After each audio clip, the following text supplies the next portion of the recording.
Hi, this is Randy Finney with Right Side of the Chart, and today is Thursday, February 17th, 2022. It's 9:53 a.m. Eastern Time as I'm starting the video. I wanted to see how the markets started trading the regular session before I got this one out to you. And there's really, as far as timing or time-sensitive information or developments, there aren't any. But what I'm going to do in this video is something a little bit different. It will not be that long. I'm just going to take a look at a brief look at the Nasdaq, which I've been highly, hyper focused on because that's my preferred trading proxy, the Nasdaq 100 and the small caps, solely for the beta. Bigger against the S&P 500, they tend to move more in percentage terms. If you get the call right on the market, in other words, if you're bullish, you catch a trend, whether it's a short-term swing trade or a long-term trend. Nasdaq 100 typically goes up more because it's full of more growth stocks, over 50% technology companies, no financials in there, or very little, and so therefore you're going to magnify your gains. You're either going to be right or wrong on a trade, so you might as well trade what's going to give you more bang for your buck. That's my logic now. Small caps do their own things at times, but for the most part they'll move with the broad market. So what we're going to do in this video, I've covered Nasdaq 100 ad nauseum lately, and I always try to update the S&P because it is very important. And for all intents and purposes, it is really the stock market. It's not all inclusive. It's only large cap, mega cap companies, but it's more of a much better proxy of the overall economy, the health of the economy on a broader base because it has much more sector representation. It's more diversified, more balanced. You have 11 sectors. Some of those are defensive sectors. You have financials, again, which are lacking in the Nasdaq 100, things like that. And so therefore, it's a better gauge of quote unquote the stock market. So what I'm going to do is a brief update on the Nasdaq 100 and then look at the S&P 500 because the reason I want to do this is, I've sat here for months now and really kind of hammering the case almost to the point, if you're a ongoing subscriber, unless you're new to the site, like, wow, this guy's pretty persistent on his bearish call. And look, I do that because my convictions are high, and I always say I'm going to be right or wrong. That's the only guarantee I'll ever give you is I'll be wrong at times.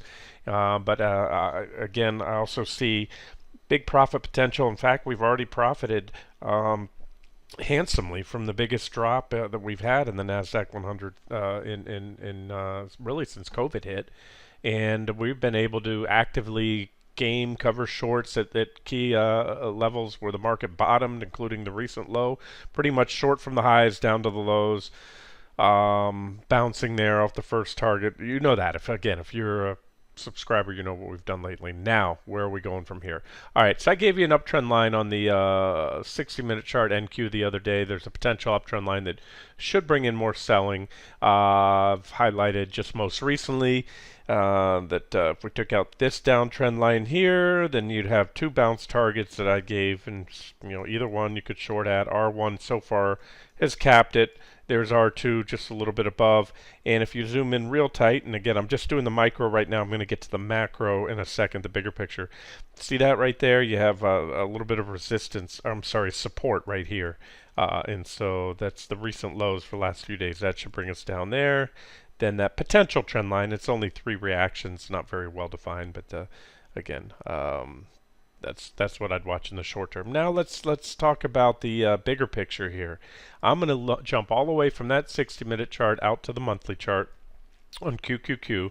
This is one I've covered many times in the past. It's as far back as we can want to go, as far back as QQQ has been trading.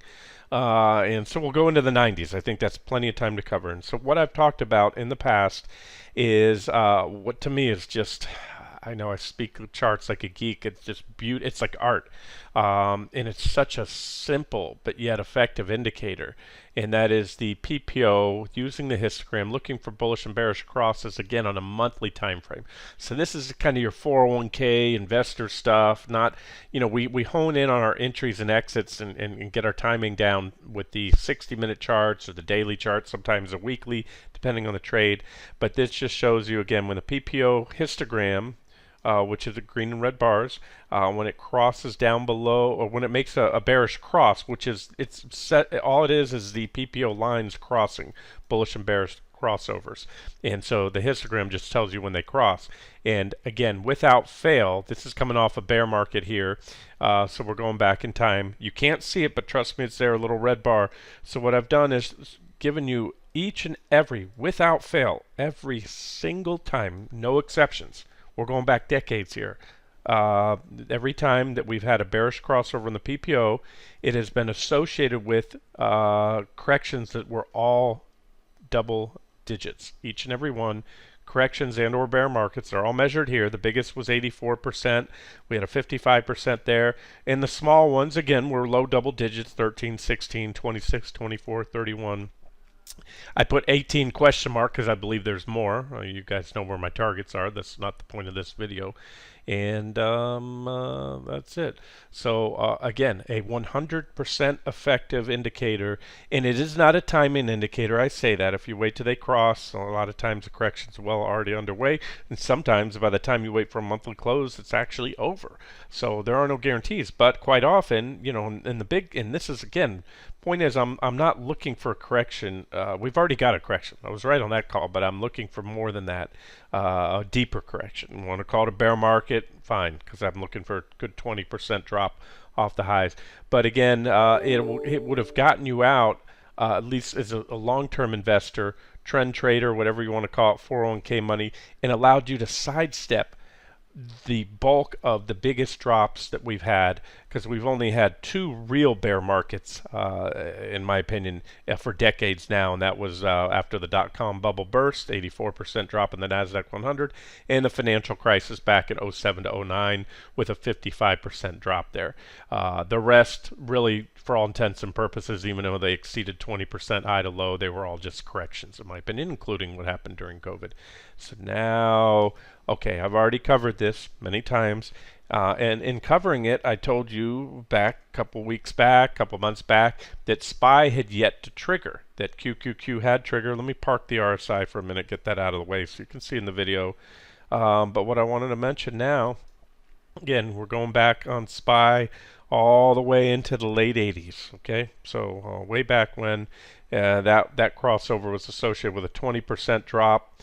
And it stayed red that time. Here's the next bearish crossover on the PPO. I'm just going to go over the drops again associated with out there. One little one there I have to measure. That's probably going to be right about 10%, close to low double digits there. But here's 23%.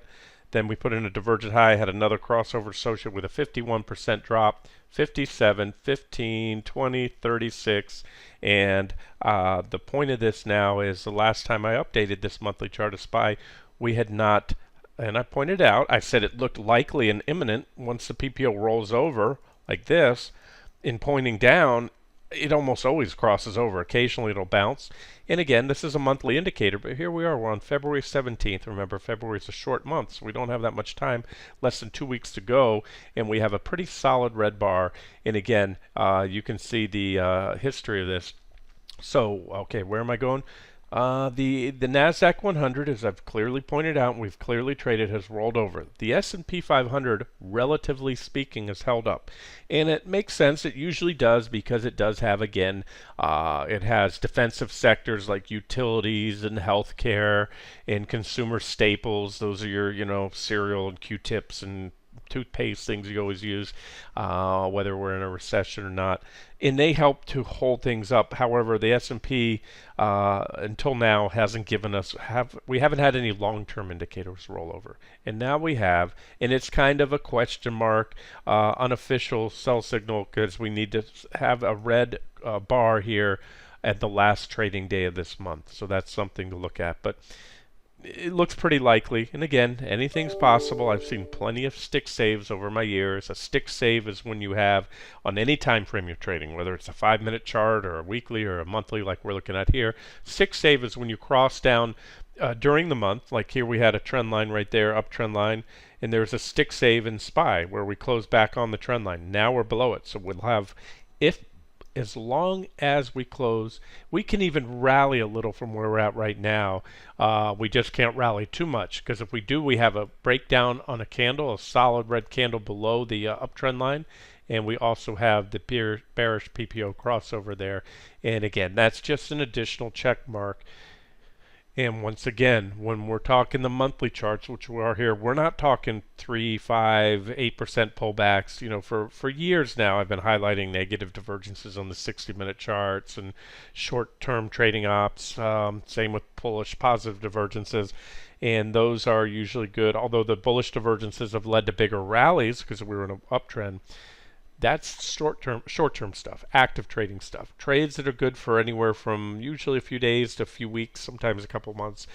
This is the longer-term stuff, calling for bigger moves. And that's it. So I don't want to beat a dead horse. I just want to say that that is one other additional, and there's others out there, moving averages, things like that we'll look at. So before I leave this monthly chart, again, the takeaway here is we need to see the S&P 500 really break. Let's just measure out what's happened so far. From high to low, we've had about an 18% drop in the Nasdaq 100, but the S&P 500 dropped about 12%. So really not that bad. In fact, it just barely met the criteria for correction, which is a drop of 10% off the highs.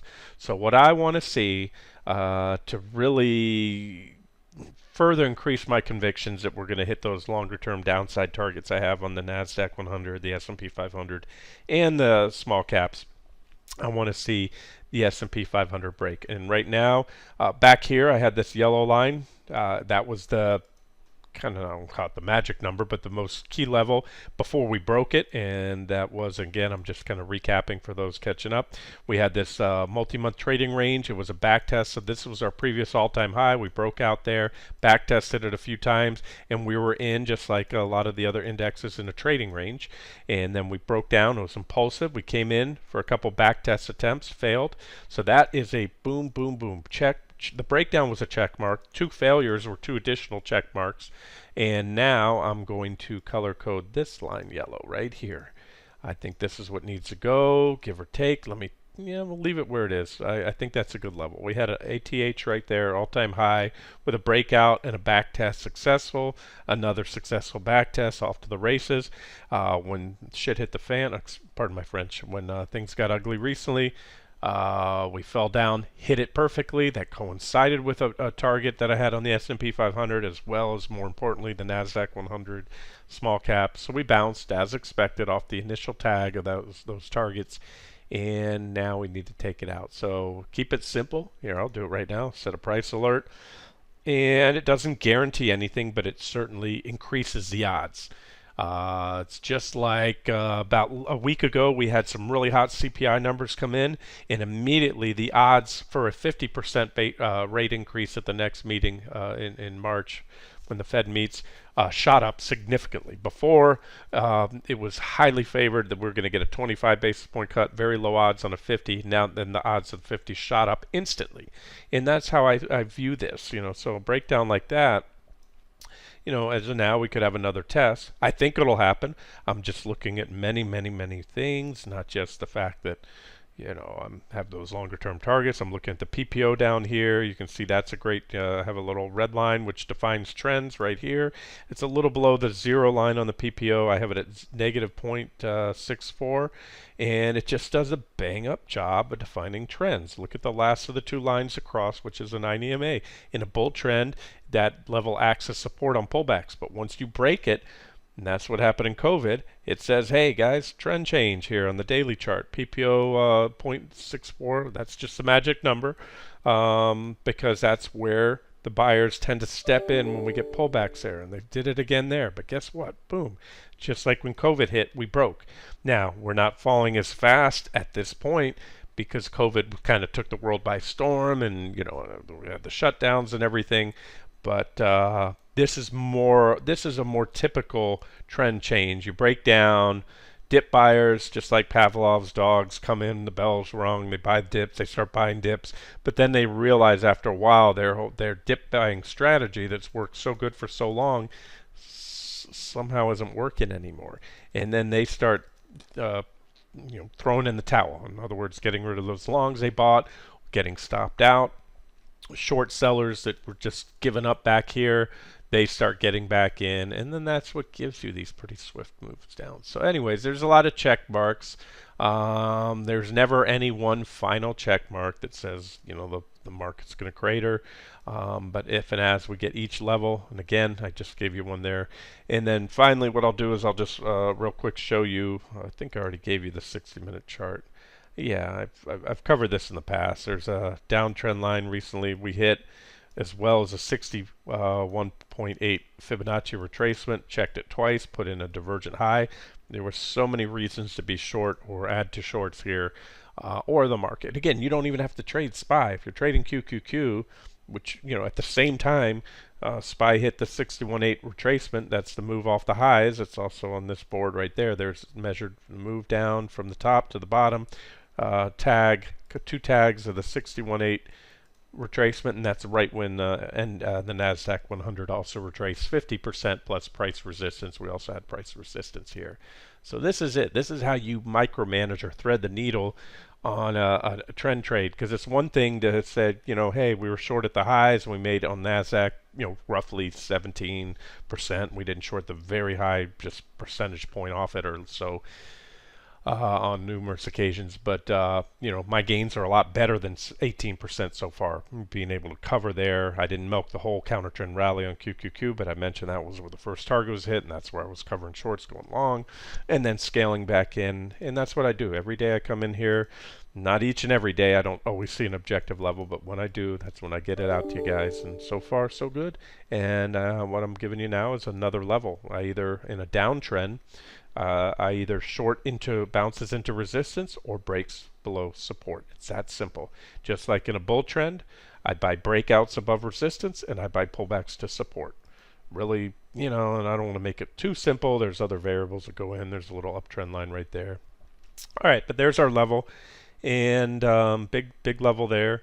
Also, obviously, it'll coincide with a break of the recent lows. And then finally, last but not least, I'll just rifle through the components of the S&P 500. This is the weekly chart before I leave it. There's our bear flag. We have bear flags also on the other indexes, and that would take us down to that 394 on the weekly chart. This is really where my swing targets are. Same with QQQ. 394.50-ish is the target, and it's also the measured target for the bear flag.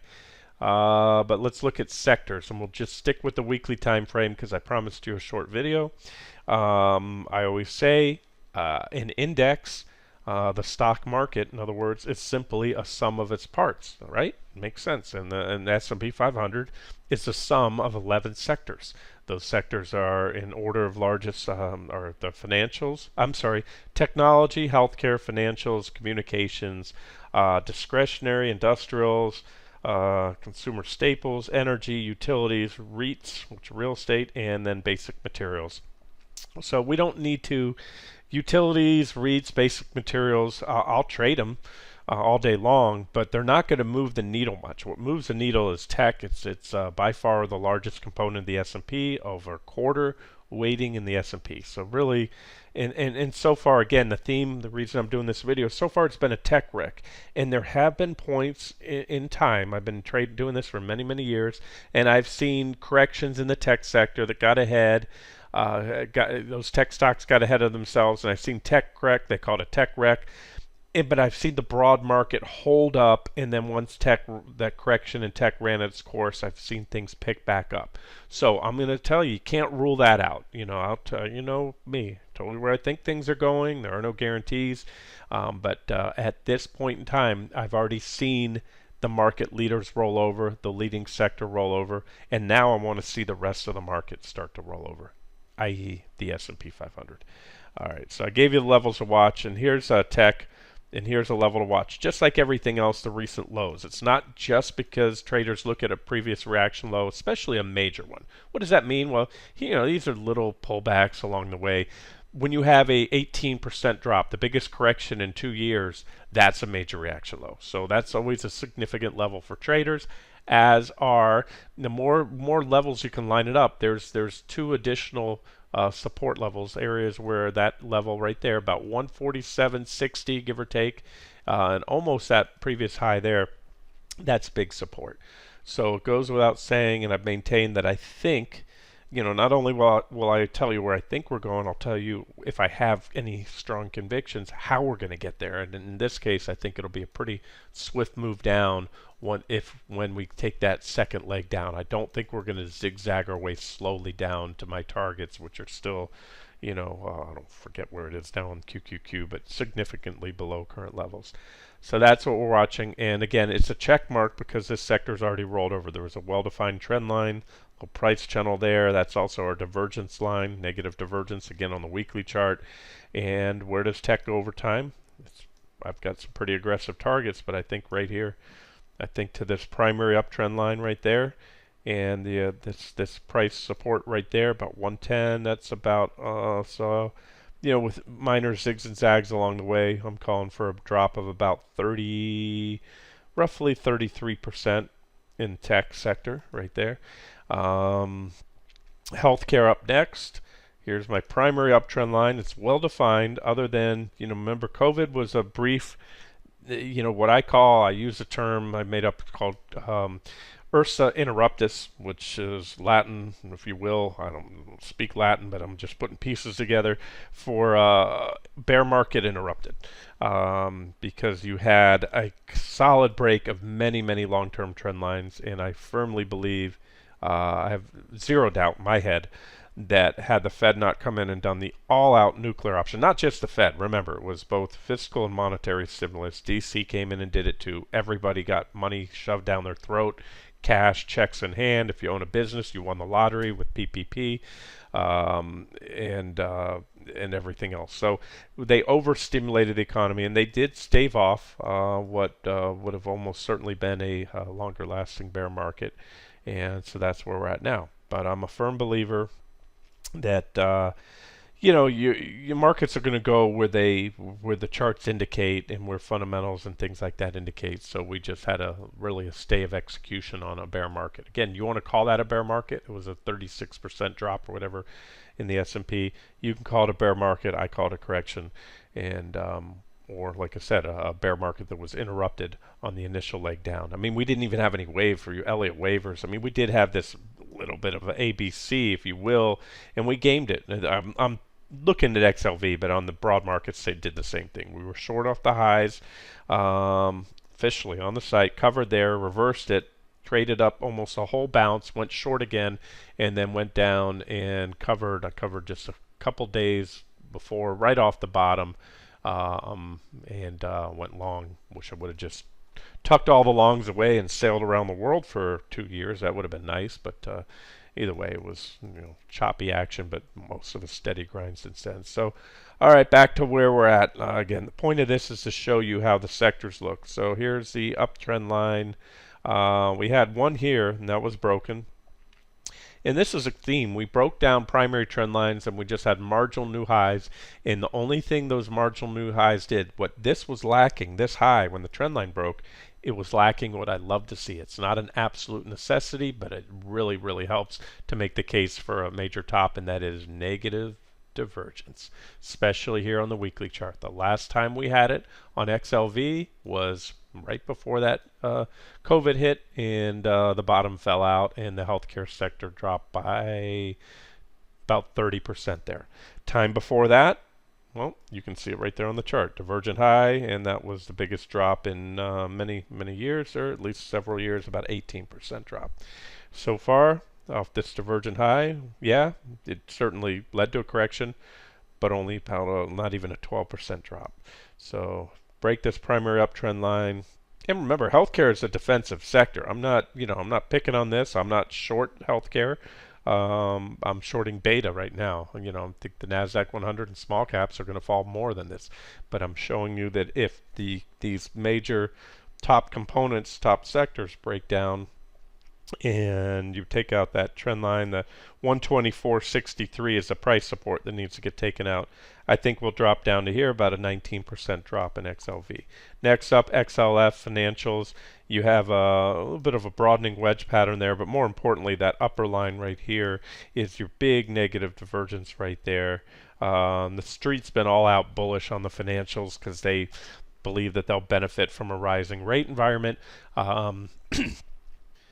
And usually that's the case. But where I differ from the street is, the way banks make money. It's called, well, they game the market now. Ever since Glass-Steagall, collapsed, those walls came down. But they also historically, traditionally, it's a spread, and that is short-term rates right there, where there's your checking account, money market funds, savings account, deposit accounts, CDs, things that you're putting your money at the bank, and they're paying you squat right now. They're paying you a fraction of a percent, if anything, and then they turn around and they loan that money out in the form of mortgages, car loans, boat loans, business loans, and those are longer term loans, and the rates are higher. So that's called the spread. And so the more that rates go up, longer term rates especially, their spread increases. They can pay you, let's say, 0.5% on a CD or money market and turn around and give you a 4 or 5%, 6% boat loan, and that goes up higher and higher and higher. They're making money, right? However, what I see, and the street doesn't see, is that we know, because Powell's messed up, the Fed's messed up, inflation's out of control, short-term rates are going up. That's all but guaranteed right now, about as guaranteed as things ever get in the markets, at least for the foreseeable future. But then I believe, if I'm right on the stock market, and this is what others don't see, is that long-term rates may come down, even though we're in an inflationary environment, especially long bond, reflecting slowing economic growth, lower growth expectations. And that would not be beneficial for the banks if you have short-term rates going up, because they have to pay you more on the deposits, and then the longer term rates fall because they can't charge as much on the loans. So food for thought there. And that's what I just spoke on, by the way, was completely 100% fundamental. And let's just go back to the technicals there. There's your uptrend line right there, big divergence. Key support right there at 35.15, which is a minimum target if you want to swing down the financials. 12.5% drop, but I do believe before all said and done, we're coming down to that 31.35 level ultimately, and that would be a drop from where we're at right now of about 21%. Also from the highs recently, about 25%. Okay, walking down the line, XLC communications sector. This is the former FKA, the XL, what was it? It was a telecom sector, XLT, I think. Either way, but nobody picks up the phone anymore. Used to, AT&T, telephone companies, but now everything is communications sector, and Alphabet, Facebook. It's really all it is, anyways. Forget about all the others, and AT&T is still in there. But AT&T is a $173 billion company. That sounds big, but your biggest component in there is Alphabet, which is, what is almost $3 trillion company. And this is the weightings. Last time I checked it, it has a 10.6% weighting, or had, in the S&P last time I checked the numbers. And this is a little dated. I need to update it. It's probably even higher now. Facebook was making up back in the middle of 2020, 21%, and Alphabet, both share classes together combined, the whole Facebook and Alphabet made up 44%, so half of that. So basically, you're looking at those two, and that's why this one's already taken it on the chin, because live by the sword, die by the sword. What I mean by that is, this Facebook and Alphabet's almost single-handedly carried this sector up in that very strong move off the bottom there, and those same two stocks, and this is why I harp on index weighting so much. You really only have to pay attention when you have an overweighted, unbalanced index or sector like this one, like the Nasdaq 100 that's chock heavy in fangs. That's it. You just need to know when the fangs break, that's it. It's lights out for the other 95 companies in there, because they're going to get dragged down. The sector will get dragged down, I should say, with broad-based selling because of the sector weightings. All right, that's it. I could go through each and every one. XLY is consumer discretionary. And the takeaway, too, is when I go through these, think of which ones, are defensive and which ones aren't. This is divergent high most recently. Duplicate that, put the DH up here. You know what? And oh yeah, it was small, little small divergent high right there at that point, almost a secondary divergent high. But more importantly, you took out the trend line right there, and you are flagging. And this one, this is a big one because, as the name implies, you have consumer discretionary and consumer staples. I said earlier, staples, your toothpaste and Q-tips and you name it, things that you have to buy and will buy whether you're in a recession or not. Discretionary, as the name implies, are things you want but you don't need, right? Staples you need. Discretionary ETFs are things you want. So when you've got, when the coffers are full and the government's giving everybody free money and paying people to stay at home and not work, they're going out and buying stuff. So now look, we broke down. That was a sell signal there, and you can see just like the major indexes, we're flagging. Impulsive leg down, flagging. Psh, that would take us right to my first target there, about 155.57, and possibly if things get ugly, that second target there, 142.30. And again, simple stuff. Last divergent high was right there.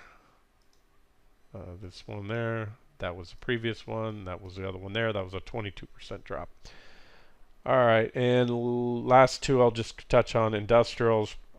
That is a broadening wedge pattern right there. Magic number is 98 if you want to set alert. Industrials break 98. We're going down to 90.21, I believe. That would be a drop of about 8.5%, and quite possibly all the way down here to that 85.60 target. That would be about a 13% drop. So I'm not as bearish on the industrials as I am some other sectors, but there's still that's a pretty good short trade. And those are your stocks like Boeing and UPS is in there, and the railroads, John Deere, Caterpillar, GE, you name it. Finally, I'll just stop here because again, the last of the ones don't move the needle. But XLP, consumer staples, like many sectors, you had an uptrend line that was broken back here. You had divergence at that point in time, but you made a kickback to back test. That's a common theme on a lot of sectors. You broke down, it looked like the real deal, and it still, I think, will be. But sometimes you break down and never look back. Sometimes you break down, then you back test a primary trend line there, and that's what happened. And that set up this secondary trend line. So this is the magic number now. Right there, secondary trend line needs a break, plus this level right about here, 73.27. And the thing is, I just gave you levels that I think should do the trick. And if you set price alerts on them all, then that, let's just say within a period of a few days or a couple weeks, you get price alerts, trigger and breakdown, financials broke down, staples broke down. Those are check marks. When you have enough check marks, again, there are no certainties in life. There are no certainties in the stock market. All you can do is play odds and probabilities. And the probabilities go up as and if you get each of these check marks I'm talking about.